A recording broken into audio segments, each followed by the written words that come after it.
지난주에 이어서 오늘 비시디아 안디옥에서 바울이 복음을 전하는 내용이 계속해서 나옵니다.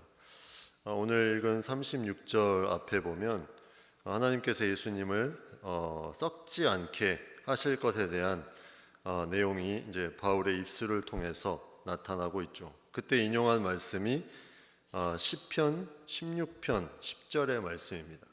시편 16편 10절은 이 부활에 대한 부분을 시편에서 예표하는 그 말씀인데, 한번 보시면 이는 주께서 내 영혼을 스올에 버리지 아니하시며 주의 거룩한 자를 멸망시키지 않으실 것임이니이다. 이렇게 이제 나와 있습니다.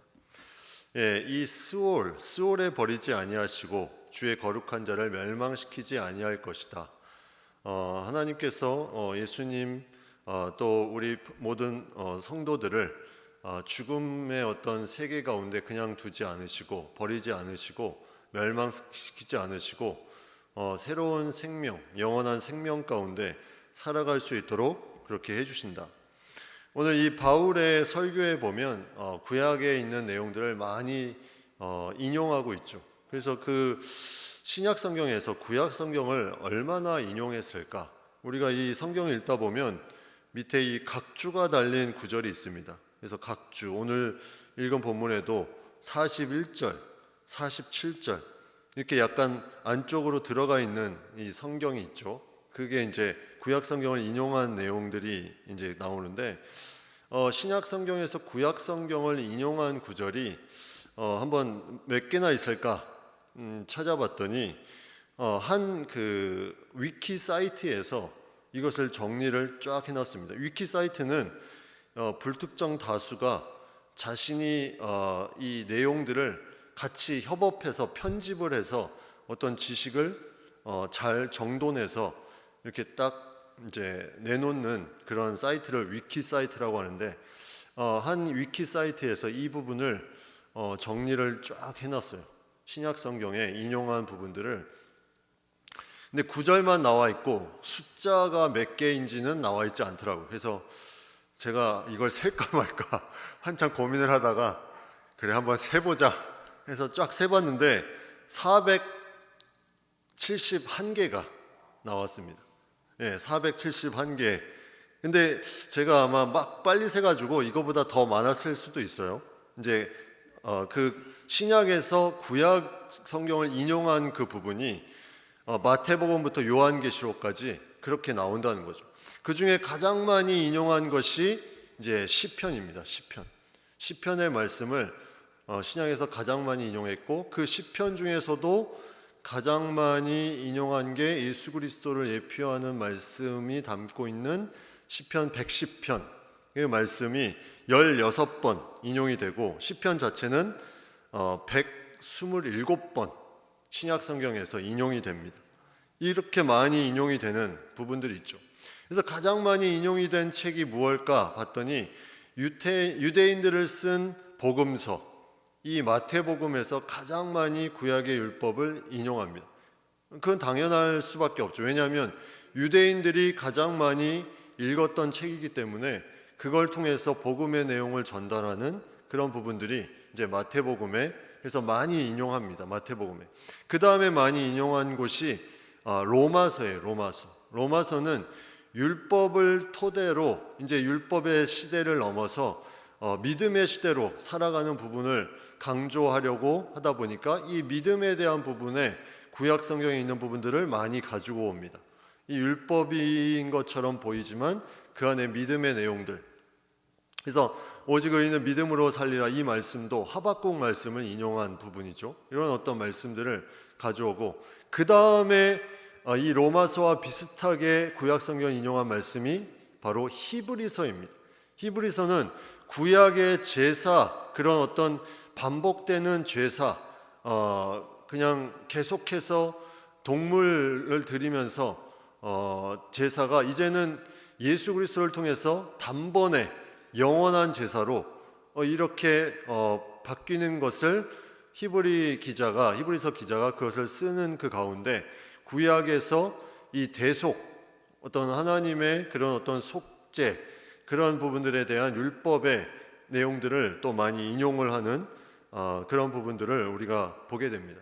그래서 구약 성경의 많은 부분들이 거의 대부분의 책에서 이 신약 성경에 인용이 될 정도로 몇 군데는 인용이 전혀 안 되긴 했지만 그래도 전체적인 맥락에서 보면 이 구약 성경의 거의 창세기부터 말라기까지 거의 많은 책들이 신약 성경에 거의 다 인용이 되었다는 것은 무언가 그 흐름이 한 방향이라는 거죠. 성경이 한 방향, 이게 나눠지지 않았다는 겁니다.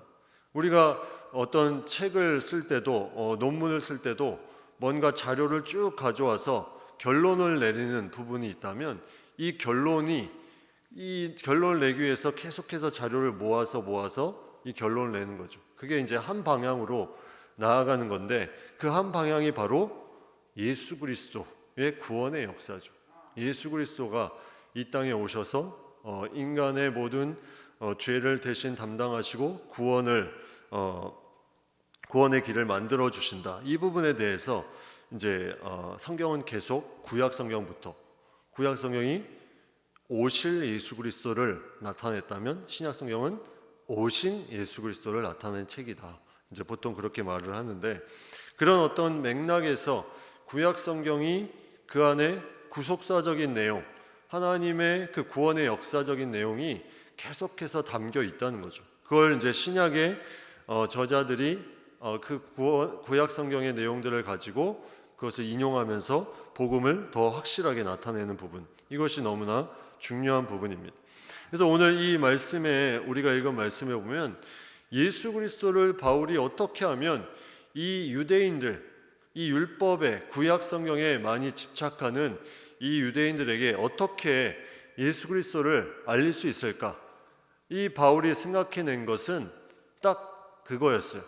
그래, 너희들이 존경하는, 너희들이 그렇게 숭배하는 듯한 그런 율법의 가장 중요한 두 사람, 그 사람을 한번 생각해 보자.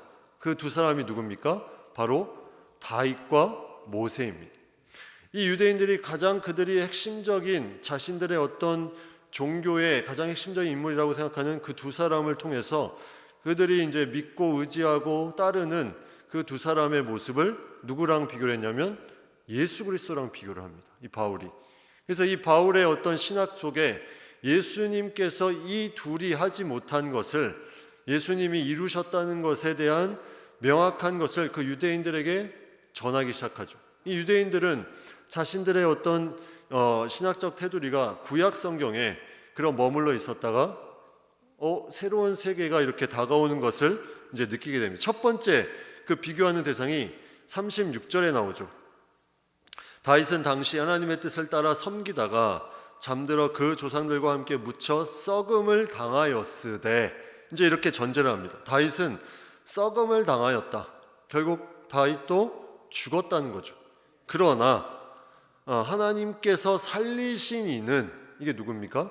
예수 그리스도는 썩음을 당하지 아니하였다. 무덤에서 사흘 만에 부활하시고 부활의 첫 열매가 되셨다는 거죠. 죽은 자 가운데서 일어나서 잠자는 자들의 첫 열매가 되셨다.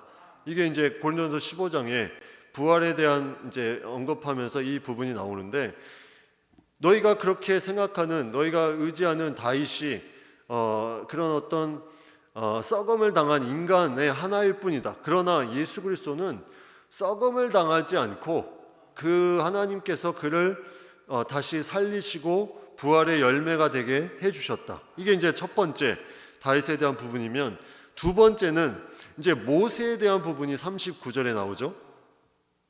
모세의 율법으로 너희가 의롭다 하심을 얻지 못하던 모든 일에도, 자, 모세의 율법에 모세가 율법을 이제 받아가지고 그것을 다 백성에게 뿌렸는데 전했는데 그 율법을 아무리 지켜도 의롭다 하심을 얻지 못하던 너희, 그걸 다 지킬 수도 없을 뿐만이 아니라 그걸 다 지킨다 한들 그래도 의롭다함을 얻지 못하던 너희가 이 사람을 힘입어 믿는 자마다 의롭다 하심을 얻게 된다. 이 사람은 바로 예수 그리스도. 예수님을 믿는 자마다 의롭다함을 얻게 될 것이다. 그러니까 그들이 생각하는 너무나 황당한 일이 일어난 거죠. 그들은 율법을 잘 지켜야 그들이 그것을 통해서 무언가를 자신의 의를 나타낼 수 있다고 생각하는데, 너희 그거 아무리 해도 안 된다. 너희가 그렇게 해서는 안 되고 예수님을 믿음으로 너희가 의롭게 될 수 있다. 이것은 그들에겐 충격적인 메시지로 들려온 거죠. 우리가 그렇게 많은 율법들을 지키면서 살아왔는데 예수님을 믿으면 이게 다 의롭게 된다고? 그 율법은 아무 소용이 없다고? 그게 어떻게 가능할까? 이런 놀라운 메시지를 전하면서 그들에게 바울은 그 마음이 계속해서 닫혀 있는 부분들을 느끼면서 더 강한 메시지로 던지기 시작하는 게 40절과 41절에 너희가 선지자들을 통해서 말씀하신 것이 너에게 미칠까 삼가라. 이 말씀하신 것은 뭐냐면 심판의 메시지죠. 너희가 계속 이렇게 예수님을 거부하고 예수님을 믿지 않고 살면 선지자들에게 전한 메시지, 그것이 심판의 메시지가 너희에게 임할 것이다. 그러니 이 모든 것을 빨리 삼가라. 그리고 41절에 보면 보라, 멸시하는 사람들아 너희는 놀라고 멸망하라. 내가 너희 때를 당하여 한 일을 행할 것이니 사람이 너에게 일러줄지라도 도무지 믿지 못할 일이라. 이게 하박국 말씀을 인용한 것을 바울이 얘기하는데, 너희 멸시하는 사람들아 너희는 놀라고 멸망해라. 사람이 너에게 아무리 말을 해도 너희는 그것을 믿지 않는다. 이러면서 경고의 메시지를 그들에게 전해주고 있습니다.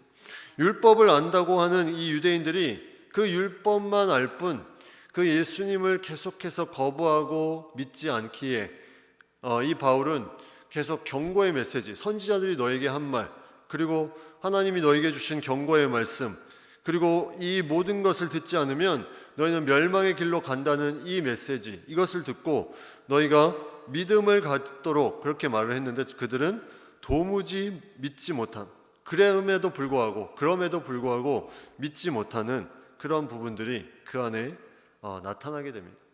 그래서 우리가 이게 영혼에 대한 안타까움이 여기에 있는 거죠. 사람에게 계속해서 복음의 메시지를 직접 간접적으로 무언가 계속 제시를 하는데 꿈쩍도 하지 않아요. 우리 주변에도 그런 사람이 있을 수 있습니다. 아무리 전하고 전해도 꿈쩍도 하지 않습니다. 그냥 너는 말해라. 나는 그냥 이대로 산다. 그런 어떤 영혼에 대한 안타까움이 이 바울에게 계속해서 있기 때문에 점점 메시지가 하나님의 말씀 가운데 이루어지는 부분, 약속의 말씀, 그런 선지자들의 말씀, 거기에 심판의 말씀까지 강하게 그렇게 말을 합니다. 그래서 너무 안타까우면 그 사람이 어떤 어려움에 처하는 상황이 올지라도 그 사람이 구원을 받을 수 있다면 이런 생각까지 할 수 있는 거죠. 이게 좋은 생각은 아닌데 너무 영혼에 대한 안타까움이 있기 때문에 저 사람이 막 기고만장해서 예수님을 받아들일 마음이 전혀 없으니까 저 사람을 완전히 낮춰주셔서, 완전히 바닥까지 낮춰주셔서 그가 하나님밖에 찾을 수 없는 그 상황이 오도록 이렇게 마음을 먹을 수도 있게 될 수 있다는 거죠. 이런 어떤 안타까운 일이 이 유대인들에게 나타나는데 그 가운데 바울은 그럼에도 계속해서 복음을 전하며 나아갑니다. 그때 어떠한 역사가 나타났냐면 42절에 보면 사람들이 그들이 나갈새 일단 거부했던 사람들은 쭉 나가는데 사람들이 청합니다. 이 사람들은 문이 열린 사람, 마음의 문이, 이들이 청하기 시작합니다. 뭐라고 청했냐면 다음 안식일에도 이 말씀을 하라. 바울이 얼마나 이 말을 듣고 기뻤을까. 이 말을 전했을 때 이 사람들이 다음 안식일에도 이 예수 그리스도에 대한 복음을 전해 주십시오. 이 마음을 열린 사람들이 여기에 반응을 하기 시작합니다. 그러니 너무나 귀한 사람들이 나오고 여기에 대해서 바울이 더 확신을 가지고 이 복음에 대해서 나아가게 되죠. 그래서 43절에 해당의 모임이 끝난 후에 유대인과 유대교에 입교한 사람들이 바울과 바나바를 따릅니다. 그리고 은혜 가운데 있으라고 권하고 다음 안식일에 이제 다시 만나게 되는 부분들이 오죠. 다음 안식일까지 이제 많은 사람들은 핍박하나 많은 사람들은 마음을 열고 또 기다리고 또 이 기다리는 사람에게 바울과 바나바는 복음을 전하고, 그래서 항상 이 세상에는 세 부류가 있어요. 세 부류. 복음을 전해도 마음을 열지 않는 사람, 마음을 열고 그 복음을 받아들이는 사람, 그리고 이 복음을 전하는 사람. 이러한 영적인 세계의 흐름이 계속해서 이루어집니다. 근데 누가 강하냐? 누가 강하냐? 이게 영적인 싸움으로 일어난 거죠. 사탄에 매여 있으면 계속 마음이 닫혀 있고, 성령께서 그 마음을 열어주시면 이제 복음을 받아들여서 그 사람도 성장해서 복음을 전하는 사람이 되고, 이러한 놀라운 역사가 그 가운데 이제 나타나서 어떤 일이 나타나냐면, 그 다음 안식일에는 44절에 보면 온 시민이 거의 다, 이 부분이 진짜 놀랍습니다. 온 시민이 거의 다 하나님의 말씀을 듣고자 모였다. 여러분, 최근에 부산에 그 세계 박람회 연다고 누가 왔습니까? BTS가 왔잖아요. BTS가 왔는데 그때 전 세계에서 이 BTS를 보려고 그렇게 찾아왔다는 거예요. 이 무료 공연이기도 하고, 이거 언제 보나, 무료인데 전 세계에서. 그래서 세계의 젊은이들이 이 부산에 옵니다. 그리고 요즘에 또 좀 이제 됐는데 우리 권사님들을 포함해서 이 아줌마들의 마음을 뺏어간 이 임영웅 콘서트 한다고 하면 그곳에 많은 이제 사람들이 또 모이잖아요. 연예인들이 이렇게 모입니다. 근데 그 부류가 과연 오늘 이 복음의 능력을 따라갈 수 있을까? BTS가 아무리 많이 모인들 온 시민이 모일 수 있습니까? 트롯 가수가 아무리 유명한다 하들 온 시민이 모일 수 있습니까? 거의 온 시민이 거의 다 모였다. 이게 복음의 능력이라는 거예요. 복음의 능력이 그 가운데 나타납니다. 비시디아 안디옥에서 온 시민이 거의 다 모일 정도로, 이게 놀라운 역사죠. 그런데 이 복음의 역사 뒤에는 항상 뭐가 있어요? 네, 사탄이 또 움직입니다. 그 안에 시기하는 마음이 영적으로 일어나죠. 사탄이 자신이 찬송을 받으려고 하나님을 대적하며 그 땅에서, 하늘에서 쫓겨난 것처럼 이 땅에서도 계속 하나님의 놀라운 역사 가운데 있는 사람들에게 그 복음이 들어가지 못하도록 계속 핍박을 가합니다. 그래서 그 핍박의 내용이 45절에 나오죠. 바울이 말한 것을 시기가 가득한 사람들이, 유대인들이 반박하고 비방했다. 이 내용이 나옵니다. 이 핍박하고 반박하는 내용이 계속해서 일어나는데, 복음이 강하면 강할수록 이것도 강하게 나타난다. 복음이 전해지지 않으면 사탄도 할 일이 없어요. 왜냐하면 복음이 전해지지 않는데 굳이 사탄이 나설 일이 없죠. 근데 복음이 강력하게 전해지면 그곳에 사탄이 시기하는 마음이 일어나서 박해하고 비방하고 서로 헐뜯게 해버립니다. 그래서 아무 일이 없는 것이 없는 것 자체가, 복음을 전하는 것이 없는 것이 그 좋은 것이 아니라 그것을 전할 때 핍박이 있는 것이, 이게 이제 진정한 하나님의 백성들이 일어나고 있는 상황이죠. 그래서 이 유대인들이 이런 어떤 반박하고 비방하는 일들이 계속해서 일어납니다. 그래서 이것을 통해서 이제 바울은 자신의 어떤 유대인들을 향한 그런 사명, 그리고 그가 이방인에게 눈을 돌리는 것에 대한 그런 원리를 여기서 정확하게 말하는데, 이 부분은 우리에게 중요한 말씀이 나옵니다. 46절에 보면 하나님의 말씀을 마땅히 먼저 너희에게 전할 것이로되 너희가 그것을 버리고 영생을 얻기에 합당하지 않은 자로 자처하기로 이방인에게 향했다. 이 두 가지가 나옵니다. 하나님의 말씀을 전했지만 너희가 그것을 버리고 영생을 얻기에 합당하지 않은 자로 스스로 그렇게 자신을 여겼다. 나는 마음을 닫는다.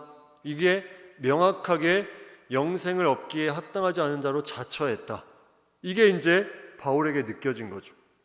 자, 그럼 여기서 우리가 질문을 던질 수 있습니다. 어떤 질문이냐면, 선교로 부름을 받았다, 아니면 어떤 사역으로 부름을 받았는데 그곳에 가려면 지금 믿지 않는 가족과, 예를 들어서 부모님이 될 수 있겠죠, 가족과 떨어져야 되는 상황이 나옵니다.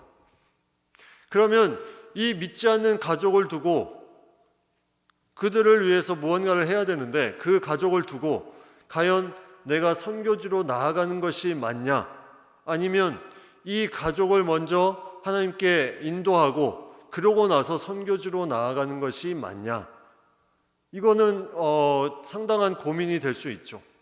그 기준이 이제 여기 46절에 의하면 두 가지 우리가 이제 볼 수 있는데, 첫 번째는 천재 가치 있는 그 가족에게 내가 충분히 하나님의 복음의 말씀을 전했냐, 이게 있어야 됩니다. 내가 충분히 하나님의 말씀을 전했냐. 믿지 않는 가족이 있는데 내가 아무것도 하지 않고 선교를 간다? 이건 너무나 이상한 부분이죠. 그래서 오늘 여기에도 바울이 너에게 많은 말씀을 전했는데 너희가 마음을 닫고 그런 어떤 영생을 얻기에 합당하지 않은 자로 자처했다. 첫 번째는 하나님의 말씀을 그 가치 있는 사람들에게 이것을 전했느냐, 이것이 이제 첫 번째라면, 두 번째는 그들이 전한 말씀을 받아들이지 않고 영생을 얻기에 합당하지 않은 자로 자처한 것이 깨달아지느냐.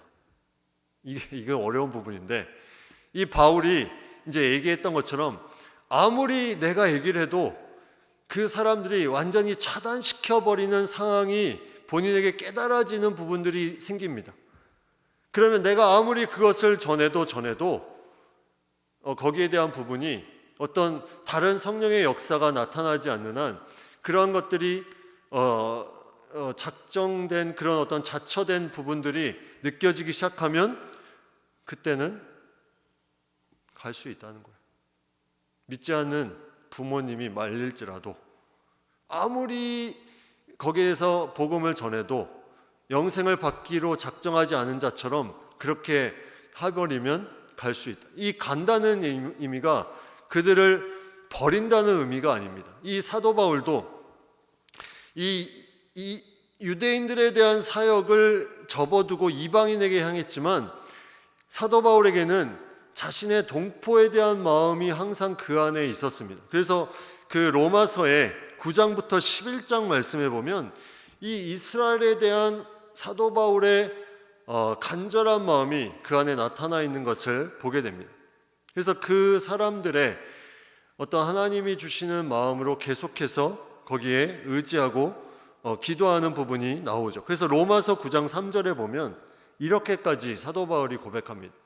나의 형제 곧 고륙의 친척을 위하여 내 자신이 저주를 받아 그리스도에게서 끊어질지라도 원하는 바다. 이스라엘 백성들, 내 고륙의 친척을 위해서 내가 저주를 받아 그리스도에게서 끊어질지라도 그들이 하나님께 돌아오는 것이 내가 원하는 바다. 이렇게까지 강하게 표현하고 있다는 거죠. 그만큼 바울은 사역은 이방인에게 눈을 돌렸지만 그들이 영생을 받지 않기로 자처한 것처럼 그렇게 느껴져서 돌렸지만 그 마음속에는 계속해서 자신의 고륙 친척을 위해서 기도했던 그런 부분들이 있다는 거죠. 그래서 선교를 가지만, 다른 곳으로 사역을 가지만 그 가족을 위해서 기도하는 것을 끊는 것이 아니라 하나님께 맡기고 나아가는, 그래서 그것을 통해서 하나님의 사역을 이루어가는, 그래서 이런 고민을 하는 사람들이 생각보다 많습니다. 집안은 불교 집안인데 자녀가 신앙을 갖고 무언가 하나님의 부르심에 다른 나라로 가려고 하는데 이제 그걸 맡게 되면 과연 이것이 어떤 응답이 있어야 되냐. 근데 이 46절 말씀에 의하면 그런 부분들을 기준으로 삼아서 이제 하나님이 주시는 그 평안함으로 나아갈 수 있음을 우리가 생각해 보게 되죠. 그러면 그렇게 유대인들의 그런 다친 마음들이 이제 안 믿는 자로 자처했다.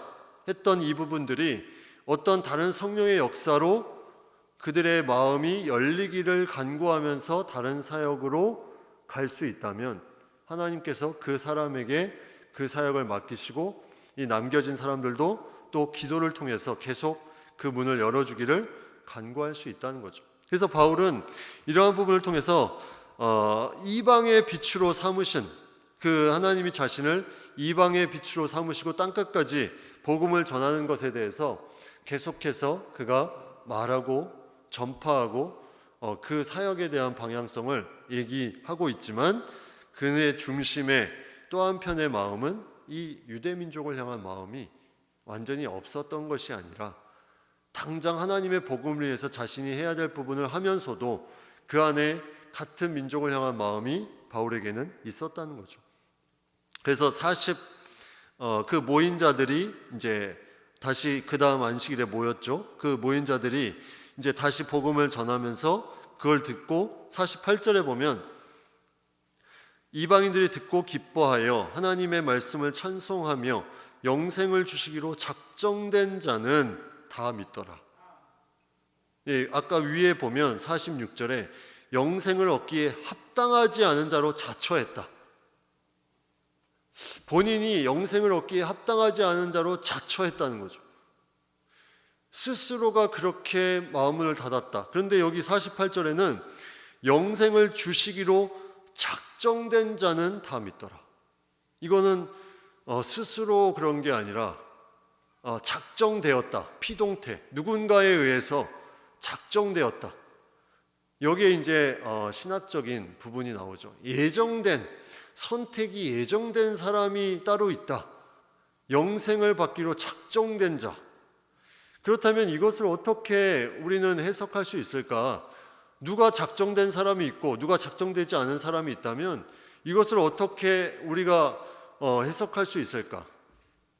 정답은 우리는 그것을 알 수 없다는 거예요. 우리가 그것을 알 수 없기에 우리는 전해야 될 부분들을 우리는 할 도리를 다할 뿐 저 사람이 작정된 자인가 아닌가 그걸 우리는 알 수 없다는 거죠. 그런데 그 마음이 닫힌 부분들이 있다면 하나님의 부르심이 다른 쪽에 있다면 그 사람을 하나님께 맡기고 다른 성령의 역사에 맡기고 그 부름의 사역을 감당할 수는 있다는 것을 오늘 말씀은 우리에게 말씀해 주고 있습니다.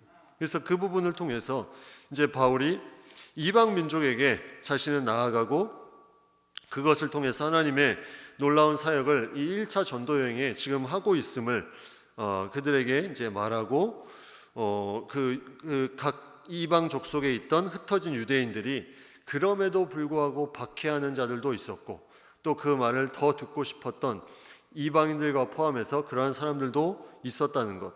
그래서 여기에 이제 복음을 듣고 나온 사람들이 이제 계속해서 일어나고 거기에 대한 하나님의 복음의 능력이 나타나니 이제 이 사탄의 시기가 더 넘쳐서 어떻게 됩니까?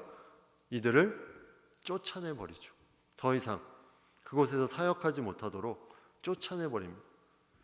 그래서 모든 나라들에 보면 복음이 막 올라가는 나라들의 그런 공통적인 비슷한 부분이 이제 복음이 닫혀지는 이런 부분들을 경험하게 되는. 그래서 이거는 이제 복음의 자유가 없는 나라들에서 많이 경험하게 되죠.